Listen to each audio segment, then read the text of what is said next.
आही बिस्तर पर औंधे मुंह लेटी रो रही थी। उसके आंखों से निकल रहे आंसू बिस्तर पर गिर रहा था और बिस्तर को भीगो रहा था। आही का दर्द उसके आंसुओं के जरिए बाहर आ रहे थे। उसके दिल में इस वक्त काफी दर्द हो रहा था। उसके आंखों के सामने रह रहकर यश का चेहरा आ रहा था। यश का वो दर्द से पड़ा चेहरा याद करते हुए सिसकियां तेज हो गई थी। उस शांत कमरे में बस आही की सिसकियां ही सुनाई दे रही थी।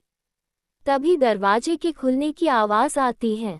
आही बिना चेहरा उठाए बेहद गुस्से में कहती है, मैंने कहा ना मुझे कुछ नहीं खाना, जाओ यहाँ से। उद्धरण चिन्ह। इस वक्त आही ने अपना चेहरा ऊपर उठाकर नहीं देखा था।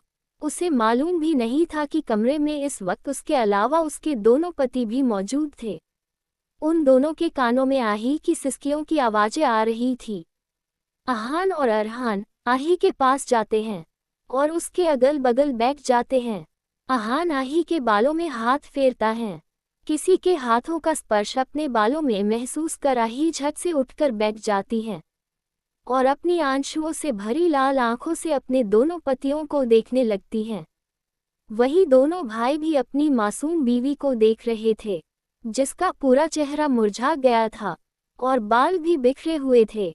वो दोनों एकटक बस आही को देख रहे थे। तभी आही बेहद गुस्से और नफरत से कहती है, क्यों आए हैं अब आप दोनों? क्या अब क्या बाकी रह गया था? क्या और भी कुछ सुनाना है मुझे, या फिर से मेरे चरित्र पर उंगली उठाना है? रोते हुए, कितने सपने संजोए थे कभी मैंने। सोचा था जिससे मेरी शादी होगी वो शख्स मुझे अपनी पलकों पर बैठाकर रखेगा, मुझे दुनिया भर की खुशियां देगा, मुझे बहुत प्यार करेगा। लेकिन मुझे क्या मिला? शादी के नाम पर बस मजाक बनकर रह गई हूँ मैं। ऐसा भी क्या मान लिया था मैंने जो आप लोगों ने मेरे साथ इस तरह जानवरों जैसा सलूक किया? ऐसी भी कौन सी गलती हो गई थी मुझसे, जिसके लिए आप लोगों ने मेरे अस्तित्व, मेरी अस्मिता को ही मुझसे छीन लिया? इतना कह वो जोर जोर से रोने लगती हैं। वही दोनों भाई बस शांति से आही की बातें सुन रहे थे। दोनों का चेहरा इस वक्त शांत था, जिससे ये समझना मुश्किल था कि दोनों के मन में क्या चल रहा है। आही अपने आंसू पोंछकर फिर कहती है, मैं जानती हूँ कि आप लोगों को मुझसे कोई प्यार नहीं है, बल्कि आप दोनों मुझसे बस नफरत करते हैं। इसीलिए मेरी जिंदगी में कांटे भरे जा रहे हो। एक काम कीजिए, आप लोग मुझे मार ही दीजिए, क्योंकि सारे फसाद की जड़ तो मैं ही हूँ। सब कुछ तो मुझसे ही शुरू हुआ है। ना 6 साल पहले मैं आप लोगों से गांव में मिलती, और ना हमारी शादी होती, और ना मुझे आप लोगों के गले जबरदस्ती बांधा जाता है, जिसकी सज़ा आप लोग मुझे दे रहे हो। यही कारण है ना जो आप लोगों ने मेरे साथ इतना बुरा किया। तो मार दीजिए मुझे और सब खत्म कीजिए। अगर आप लोग नहीं मार सकते तो मुझे कहिए, मैं ही खुद को खत्म कर लेती हूँ, क्योंकि अब आप लोगों के साथ एक ही छत के नीचे मुझे घुटन होती है। मेरा दम घुटता है, मेरा मन करता है कि मैं खुद को खत्म कर लूं। उद्धरण चिन्ह। इतना कह आही जोर जोर से रोने लगती है। तभी आहान झट से उसे गले से लगा लेता है। वहीं आही खुद को आहान से छुड़ाने के लिए छटपटा रही थी, लेकिन आहान ने काफी मजबूती से आही को पकड़ रखा था, जिससे आही खुद को छुड़ा नहीं पाती और कोशिश करना छोड़ देती है। तभी आहान आही के बालों में प्यार से हाथ फेरते हुए कहता है, शांत हो जाओ बच्चा। उद्धरण चिन्ह। इस वक्त आही आहान के बाहों में सिसक रही थी। दोनों भाई आही की मनोदशा अच्छे से समझ रहे थे। वो ये बात अच्छे से जानते थे कि अगर आही की जगह कोई भी होती तो वो भी ऐसे ही रिएक्ट करता, क्योंकि इतना कुछ झेलना हर किसी के बस में नहीं होता। आही के आंसू आहान की शर्ट को भीगो रहे थे। वो सिसकते हुए कहती है, आप दोनों बहुत बुरे हैं। क्यों किया आप दोनों ने हमारे साथ इतना बुरा? क्या बुरा किया हमने आप लोगों के साथ, जिसकी इतनी बुरी सज़ा मिल रही है? हम तो उस वक्त बच्चे थे, सिर्फ 13 साल के थे। हमें तो समझ नहीं थी कि हमारे साथ क्या हो रहा है, लेकिन आप लोगों को तो समझ थी ना। फिर आप लोगों ने सब कुछ क्यों नहीं रोका? क्यों सारा इल्जाम हमारे ऊपर लगा दिया? कल भी आप लोगों ने सारा इल्जाम हमारे ऊपर लगाया था। और आज भी आप लोगों ने सारा इल्जाम हमारे ऊपर लगा दिया। आप दोनों सच में बहुत बुरे हो। आप दोनों डेविल हो, माय डेविल हस्बैंड्स। उद्धरण चिन्ह। ये सब आही मासूमियत से शिकायत करते हुए अपने दोनों पतियों से कह रही थी। वहीं उसके दोनों पति भी इस वक्त चुपचाप उसकी बातें सुन रहे थे। आखिर आही ने सच ही तो कहा था कि उसकी इन सब में कोई गलती नहीं, तो फिर उसे सजा क्यों मिल रही है? आहान आही के बालों में हाथ फेरते हुए ही अपनी आवाज को नर्म करने की कोशिश करते हुए कहता है, हाँ हम दोनों बहुत बुरे हैं, हम दोनों डेविल हैं। अब अच्छे बच्चों की तरह खाना खा लो। आहान की बातें सुन आही झट से उससे दूर होती है और सिसकते हुए कहती है, मुझे कुछ नहीं खाना, मुझे बस यहाँ से जाना है। उद्धरण चिन्ह। दोनों भाई आही के बातों पर ध्यान नहीं देते हैं। आहान आही की तरफ निवाला बढ़ाता है तो आही उस पर तंज कसते हुए कहती है, अब इसमें कितनी चम्मच मिर्ची मिलाई है आप लोगों ने? ऊप्स सॉरी, मिर्ची नहीं, आप लोगों ने जहर मिलाया होगा। सोचने की एक्टिंग करते हुए, या क्या पता नशे की दवाई मिलाई हो, जिससे आप लोग दोबारा मेरा रेप कर सको। लेकिन मेरा रेप करने के लिए आप लोगों को ये सब करने की क्या ज़रूरत है? आप लोगों के एक बार कहने पर ही मैं आप लोगों के बिस्तर पर आ जाऊंगी, क्योंकि आप लोगों के नज़रों में तो मैं हूँ ही बाजारू औरत। उद्धरण चिन्ह। आही इतना ही कहती है। अरहान तेज आवाज में उस पर हाथ उठाते हुए कहता है, आही। उद्धरण चिन्ह। अरहान के इस तरह गुस्से से हाथ उठाने पर आही डर से आंखें बंद कर लेती है, लेकिन जब उसे अपने चेहरे पर कुछ महसूस नहीं होता तो वो आंखें खोलकर अरहान की तरफ देखती है, जिसके हाथ हवा में ही रह गए थे। वो गुस्से में अपने हाथ की मुठिया कस दांत पिसते हुए कहता है, हम तुम्हारी बकवास सुन रहे हैं, इसका मतलब ये नहीं कि तुम कुछ भी कहोगी। आज के बाद अपने शब्दों पर कंट्रोल रखना, वरना मुझसे बुरा कोई नहीं होगा। उद्धरण चिन्ह। आही लाल आंसू भरी आंखों से उसे देख रही थी। उसे अंदर से अरहान से काफी डर लग रहा था। तभी अरहान प्लेट में मौजूद खाने को खाकर आही से अपनी सर्द आवाज में कहती है, अब ठीक है। उद्धरण चिन्ह। आही कुछ नहीं कहती, बस चुपचाप उसके हाथ से खाने लगती है। तभी वो कहती है, मुझे मेरे यश के पास जाना है। उद्धरण चिन्ह। इतना कह वो अरहान को देखने लगती है, जिसके हाथ उसे खाना खिलाते हुए रुक गए थे। पूर्णविराम पूर्णविराम। अरहान आही को अपने हाथों से खाना खिला रहा था और वो भी चुपचाप मुंह फुलाए उसके हाथों से खाना खा रही थी। आही के चेहरे पर गुस्सा साफ साफ नजर आ रहा था। वहीं अरहान एकटक आही को देख रहा था, लेकिन अरहान का सारा ध्यान आही को खाना खिलाने में था। तभी उसकी चीख निकल जाती है, जिससे अरहान हड़बड़ाकर कहता है, क्या हुआ भाई? उद्धरण चिन्ह। इस वक्त अरहान के चेहरे पर अपने भाई के लिए फिक्र साफ साफ नजर आ रहा था। वहीं आही के चेहरे पर शरारती मुस्कान थी। अरहान अपनी उंगली को देखता है, जहां आही के छोटे छोटे दांतों के निशान थे, जिसे देख साफ पता चल रहा था कि आही ने अरहान को काफी जोर से काटा था। अरहान गुस्से से आही को देखता है तो वो मासूम चेहरा बना लेती है, जैसे उसने कुछ किया ही नहीं, और उससे ज्यादा मासूम कोई है ही नहीं। अरहान आही के चेहरे को देखते हुए धीरे से बड़बड़ाता है, जंगली बिल्ली। उद्धरण चिन्ह। आही अरहान के दर्द को इग्नोर कर ऑर्डर देने के लहजे में कहती है, खाना खिलाना है तो जल्दी खिलाओ, अपना सड़ा हुआ शक्ल मत दिखाओ।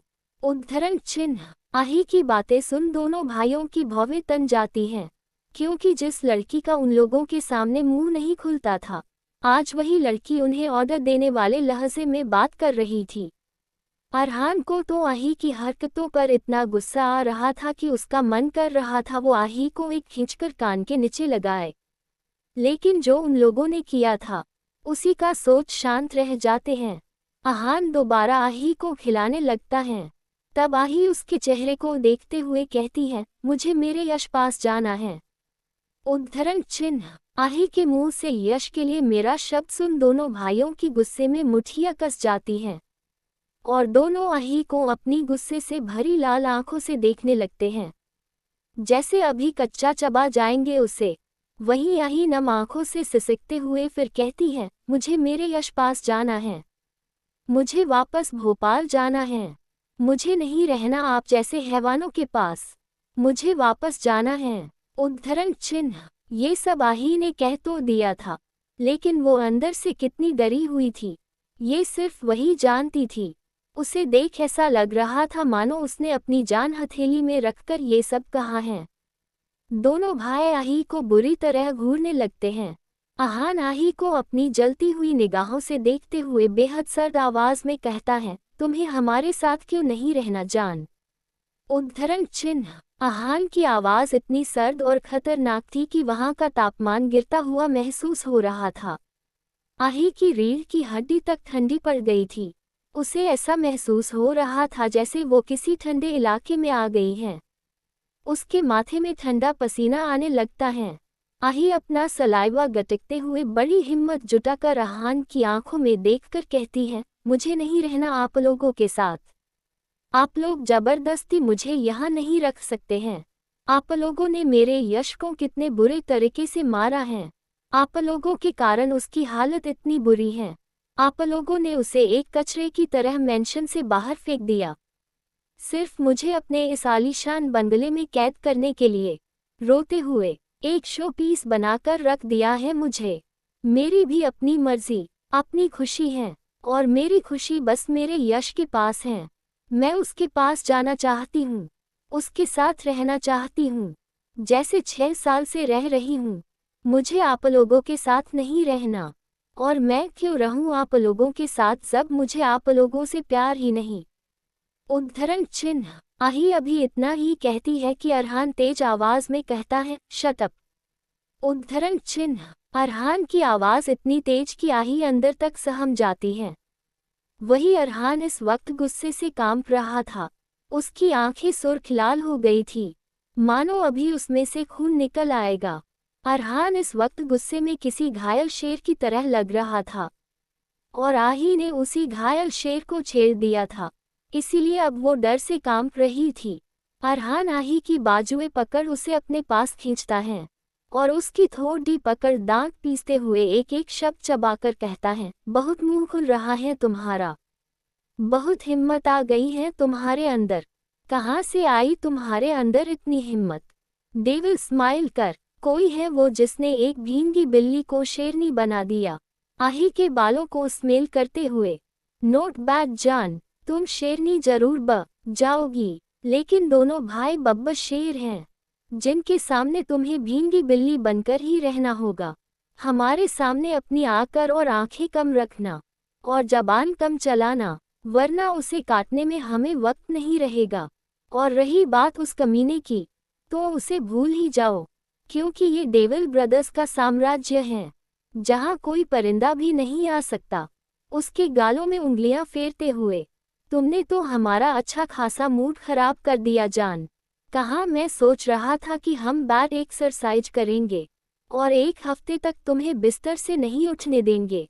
तुम्हारी रात भर निकलती हुई सिसकियों की आवाज़ें सुनने मिलेगी, लेकिन तुमने तो पूरा मूड ही खराब कर दिया। हमारा तो पूरा मूड था तुम्हें प्रेग्नेंट करने का। अरहान की बेशर्मी भरी बातें सुन आही के गाल शर्म से लाल हो जाते हैं। वो अपनी नजरें चुराते हुए खुद को अरहान से छुड़ाने की कोशिश करने लगती हैं। आही के लाल गाल देख अरहान उसे छेड़ते हुए कहता है, अरे जान, अभी तो तुम यश के पास जाने की जिद कर रही थी, और अभी मेरे बातों से ही तुम्हारे गाल लाल हो गए। अभी तो पता नहीं क्या क्या लाल होंगे। उद्धरण चिन्ह। आही तो शर्म से गड़े ही जा रही थी। उसका मन कर रहा था कि वो कहीं जाकर छुप जाए। तभी अहान अपनी सर्द आवाज में कहता है, तुम्हें यहाँ खुशी खुशी रहना है या जबरदस्ती रहना है, ये तुम्हारी मर्जी है, लेकिन तुम्हें रहना यही है। यहाँ से कहीं नहीं जा सकती तुम। अब यही 4 दीवारी तुम्हारी दुनिया है, जहाँ तुम्हें जिंदगी गुजारनी है। उद्धरण चिन्ह। अहान की बातें सुना ही हैरानी से उसे देखने लगती हैं, लेकिन फिर जो वो कहती है उससे दोनों भाइयों की आंखें गुस्से से लाल हो जाती हैं। पूर्णविराम पूर्णविराम। आही अपनी लाल आंसुओं से भरी आंखों से एकटक अहान को देख रही थी, क्योंकि उसे अहान का ये कहना बिल्कुल पसंद नहीं आया था कि वो उसे कैद करके रख लेगा। उसे नहीं रहना था कैद, उसे खुलकर सांस लेना था, अपनी जिंदगी खुशी खुशी बितानी थी। किसी पिंजरे में कैद पंछी की तरह वो जिंदगी नहीं गुजारना चाहती थी। उसे आहान की बातों सुन काफी गुस्सा आया था, क्योंकि वो साफ साफ उसे कैद करने की बातें कर रहा था। आही आहान को देखती है, जिसका चेहरा सामान्य था। ये देख वो काफी हिम्मत जुटाकर कहती है, मैं यहाँ कैद नहीं रहूंगी, मैं भाग जाऊंगी। मुझे नहीं रहना यहाँ। मैं कोई जानवर नहीं हूँ और ना आपकी गुलाम हूँ जो आप लोग मुझे कैद करके रखेंगे। उद्धरण चिन्ह। आही ने ये सब एक ही सांस में कहा था और इस वक्त उसे अंदर ही अंदर डर भी लग रहा था, क्योंकि उसके सामने उसके दो जल्लाद पति जो बैठे थे, जिनके सामने अच्छे अच्छे के पसीने छूट जाते हैं। आही डर से अपने उंगलियों को आपस में उलझा रही थी।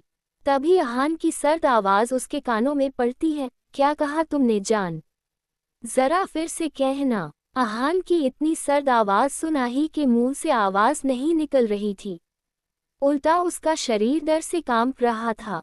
तभी आहान की फिर से कड़क आवाज उसके कानों में पड़ती है, मैंने कुछ पूछा है तुमसे, जवाब दो। उद्धरण चिन्ह। आहान की बातें जब आही के बर्दाश्त से बाहर हो जाती हैं, तो वो सिसक सिसक के रोने लगती हैं। आही को इस तरह रोते देख अरहान झट से उसे कमर से पकड़ अपने करीब खींच लेता है। वही आही भी छोटे बच्चों की तरह उससे चिपक जाती है। अरहान आही के बालों में हाथ फेरते हुए आहान से कहता है, बस कर, अब क्या घूर घूर कर बच्ची की जान लेगा? उद्धरण चिन्ह। आहान कुछ नहीं कहता, बस आही को अपनी लाल आंखों से देखते रहता है। तभी अचानक पता नहीं उसे क्या होता है, वो आही को अरहान की बाहों से खींच अपनी गोद में ले लेता है। वहीं आही आहान की गोद से निकलने के लिए छटपटा रही थी। तभी आहान उसे मजबूती से पकड़कर कहता है, हिलो मत जान, वरना मैं कंट्रोल नहीं कर पाऊंगा। उद्धरण चिन्ह। आहान की बातें सुन आही उसे मासूमियत से देखती है। तभी उसे कुछ महसूस होता है, जिससे उसका चेहरा शर्म से लाल हो जाता है और वो अपनी नजरें चुराने लगती हैं। तभी आहान आही के सर के पीछे हाथ रख उसका चेहरा अपने चेहरे के करीब ला, बिना किसी वार्निंग के उसके होंठों पर अपने होंठ रख उसे लॉलीपॉप की तरह चूसने लगता है। आहान की इस हरकत से आही पूरी तरह शॉक्ड हो गई थी। उसे समझ नहीं आ रहा था कि अचानक से उसके साथ क्या हो रहा है। वहीं अरहान अपने भाई के इस एक्शन से हैरान रह जाता है। फिर मुस्कुराकर कमरे से निकलने लगता है, लेकिन दरवाजे के पास जाकर रुक अपनी मर्दाना आवाज में कहता है, भाई आगे बढ़ोगे तो प्यार से करना सब, शी इज टू यंग। उद्धरण चिन्ह। इतना बोल वो कमरे से निकल जाता है। वहीं आहान किसी करते हुए ही आही को गोद में लिए खड़ा होता है। गिरने के डर से आही अपने दोनों पैरों को आहान की कमर में लपेट लेती है। वहीं आहान बिना किसी ब्रेक किए वॉशरूम में चला जाता है और शावर के नीचे आही को लेकर खड़ा हो जाता है और शावर चालू कर देता है। शावर का ठंडा ठंडा पानी दोनों के जिस्म में गिर रहा था, लेकिन वो बर्फ से ठंडा पानी भी उनके जिस्म की गर्मी शांत नहीं कर पा रही थी। कुछ ही देर में आही की सांसें उखड़ने लगती हैं, जिससे वो आहान के कंधे पर अपने नन्हे नन्हे हाथों से मारने लगती हैं। आहान का मन तो नहीं था कि वो आही को छोड़े, लेकिन ना चाहते हुए भी उसे आही को छोड़ना पड़ता है। वहीं आहान के छोड़ते ही आही गहरी गहरी सांस लेने लगती है। दोनों का भींगा जिस्म इस वक्त एक दूसरे के जिस्म से चिपका हुआ था, जिससे सांस लेने पर आही के जिस्म में होती हलचल आहान बखूबी महसूस कर पा रहा था। उनके ऊपर अभी भी शावर का पानी गिर रहा था। आहान आही के गीले बालों में हाथ फेरते हुए मदहोशी से कहता है, तुम्हें किश करते वक्त सांस लेना नहीं आता जान? उद्धरण चिन्ह। आही गहरी गहरी सांसें लेते हुए मासूमियत से कहती है, सांस लेने देंगे तब ना लूंगी, आप तो मुझे मारने का प्लान बना रहे हैं। उद्धरण चिन्ह। आहान डेविल स्माइल कर कहता है, मैं क्यों तुम्हें मारने का प्लान बनाऊंगा जान? तुम्हें तो अभी हमारे ढेर सारे बच्चे पैदा करने हैं। उद्धरण चिन्ह। इतना कह वो एक आंख दबा देता है।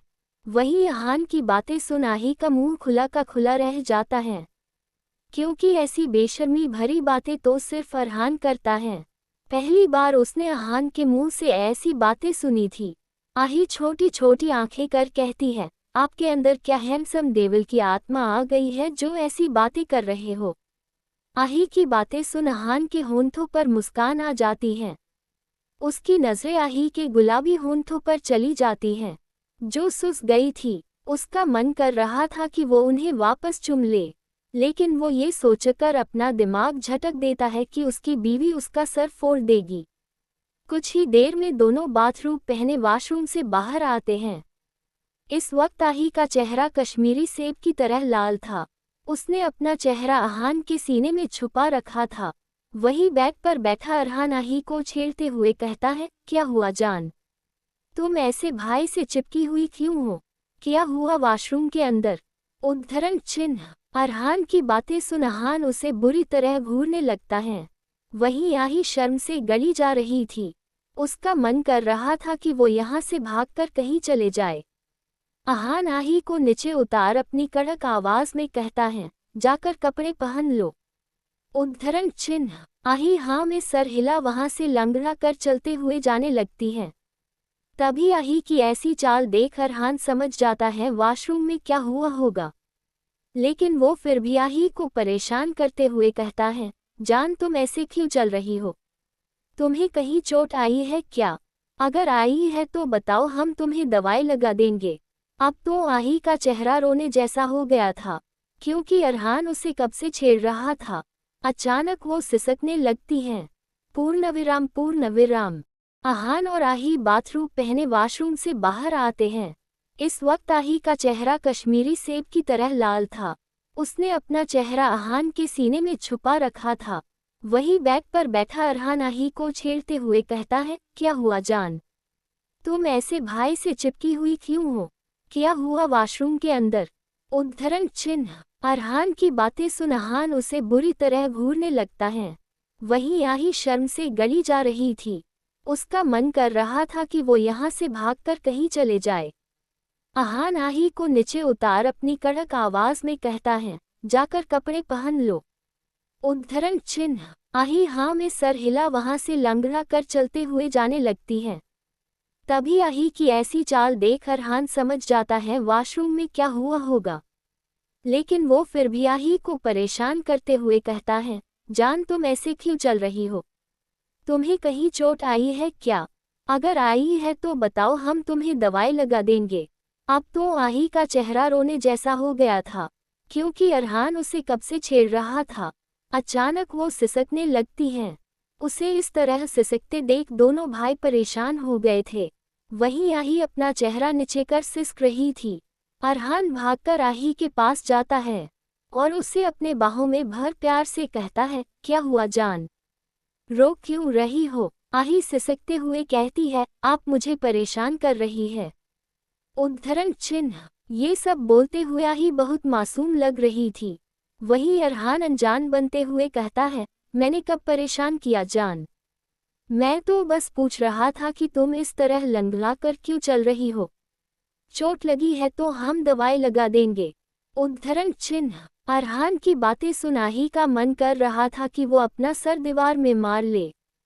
वहीं अरहान ये सब उसे छेड़ते हुए कर रहा था। तभी उसका ध्यान अहान के ऊपर जाता है, जो अब तक क्लोजेट से बाहर आ चुका था और उसने इस वक्त ब्लैक कलर का लोवर पहना हुआ था। अहान ने शर्ट नहीं पहना था, जिस कारण उसका छोड़ा सीना साफ नजर आ रहा था। वहीं उस पर खरोचों के निशान भी थे। ये देख अरहान के होंठों पर डेविल स्माइल आ जाता है। वो अहान को देखते हुए कहता है, भाई आपके सीने में ये खरोचों के निशान कैसे आए। आही को एक नज़र देख लगता है किसी बिल्ली ने पंजा मारा है। बिल्ली बहुत प्यारी थी क्या, या जंगली बिल्ली थी। अरहान की बातें सुन अहान कोई खास प्रतिक्रिया नहीं देता। वहीं आही का शर्म से बुरा हाल था। अचानक वो जोर से छींकती है। तभी दोनों भाइयों का ध्यान आही पर जाता है, जो कब से बाथरूम में ही खड़ी थी। आही को बाथरूम में देख अहान की भौवें तन जाती है।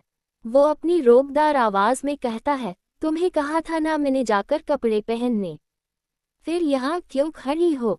उद्धरण चिन्ह। आही हाँ में सर हिला जल्दी से क्लोजेट रूम की तरफ भाग जाती है। वहीं उसे चलने में काफी दिक्कत हो रही थी, लेकिन दो शैतानों के बीच रहने से अच्छा उसने क्लोजेट में जाना बेहतर समझा। अरहान अहान को छेड़ते हुए कहता है, लगता है मुझे जल्दी छोटे पापा बोलने वाला कोई आएगा।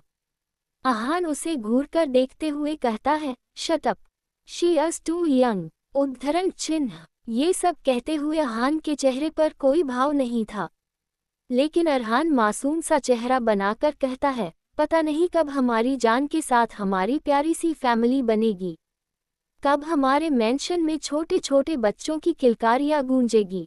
मुझे तो हमारी जान जैसी प्यारी और मासूम सी बेटी चाहिए, जिसे मैं ढेर सारा प्यार करूंगा। उद्धरण चिन्ह। अरहान ये सब कहते हुए मुस्कुरा रहा था। वो भी चाहता था कि उसका छोटा सा परिवार हो, लेकिन परिवार के नाम पर उसके पास बस अहान था, और अब आही भी उसका हिस्सा थी। अरहान के चेहरे की मुस्कुराहट ज्यादा देर तक नहीं रहती, क्योंकि आही क्लोजेट से बाहर जब आई थी तब उसने अरहान की बातें सुन लिए थी। इसीलिए वो उस पर तंज कसते हुए कहती है, बेटी चाहिए आपको मेरी तरफ। फीका मुस्कुराकर, ध्यान रखिएगा, कहीं आपकी बेटी को आप जैसे दरिंदे ना मिले जो उसे नोच खाए। ये सब आही बेहद गुस्से और नफरत से कहती है। वहीं आही की बातें सुन दोनों भाइयों की आंखें कहूंगा की तरह लाल हो जाती है। अरहान आही के पास आता है और उसके बालों को मुट्ठियों में जकड़ दांत पीसते हुए कहता है, क्या कहा, फिर से कहना। उद्धरण चिन्ह। अरहान ने आही के बालों को काफी मजबूती से पकड़ा हुआ था, जिससे आही को दर्द भी हो रहा था, लेकिन फिर भी वो अपने चेहरे पर सिकन तक नहीं आने देती। उल्टा मुस्कुराते हुए कहती है, गलत क्या कहा मैंने, कर्मा लौटकर जरूर आता है। जो आप लोगों ने मेरे साथ किया वो आप लोगों की बेटी के साथ भी हो सकता है। उसे भी दो लोगों के हवस का शिकार बनना पड़ सकता है। उसे भी लोग बस अपनी जागीर समझ सकते हैं। ध्यान दीजिएगा कि कहीं आप लोगों की बेटी भी मेरी तरह बस हवस पूरी करने का सामान ना बनकर रह जाए, किसी के हवस का शिकार ना हो जाए। इस वक्त आही की आंखें आंसुओं से डबडबाई हुई थी, लेकिन चेहरे पर एक मुस्कान था। उस मुस्कान को देख ऐसा लग रहा था जैसे वो अरहान को चिढ़ा रही हो। वहीं अरहान की आंखें गुस्से से लाल हो गई थी। उसका बस चलता तो वो आही की जान ले लेता। अरहान कुछ करता उससे पहले ही अरहान को आही से दूर करके आही को देखते हुए अपनी शांत आवाज में कहता है, अगर वो हमारी बेटी होगी तो उसकी माँ तो तुम ही होगी, तुम ही उसे जन्म दोगी, तो क्या तुम अपनी बेटी को बद्दुआ दोगी। उद्धरण चिन्ह। इतना कह वो एक टक आही का चेहरा देखने लगता है। वहीं आही के आंखों से झरझर आंसू बहने लगते हैं। वो अपनी आंसुओं से भरी लाल आंखें लिए उन्हें देख कहती है, अगर मेरी कभी बेटी हुई और उसके पिता आप लोग हुए तो मैं अपनी बेटी को अपनी कोख में मार दूंगी, नहीं आने दूंगी इस दुनिया में उसे, और ना उसे किसी का हवस का शिकार बनने दूंगी। उद्धरण चिन्ह। इतना कह वो जमीन में गिर रोने लगती है। उसके अंदर मौजूद दर्द फिर एक बार आंसुओं के जरिए बाहर आ रहा था। वहीं दोनों भाइयों के होंठ सील चुके थे आही को इस हालत में देख। वो लोग चाहकर भी उसे चुप नहीं कर सकते थे, इसीलिए दोनों कमरे से निकल जाते हैं और जाते जाते जोर से कमरे का दरवाजा बंद करते हैं। पूर्णविराम।